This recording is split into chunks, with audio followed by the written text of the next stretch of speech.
আশ্বিন ফাগুন মাসে পরাণ ঘাসে নতুন বিয়ের ফুল ফুটিছে।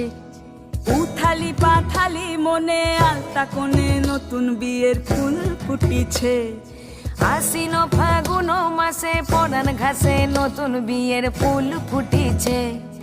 উথালি পাথালি মনে আলতা কোণে নতুন বিয়ের ফুল ফুটিছে। হেই হো পিয়ালি রে, হেই হো দুলালি রে, হেই হো পিয়ালি রে, হেই হো দুলালি রে। আশ্বিন ফাগুন মাসে পরাণ ঘাসে নতুন বিয়ের ফুল ফুটিছে। উথালি পাথালি মনে আলতা কোণে নতুন বিয়ের ফুল ফুটিছে।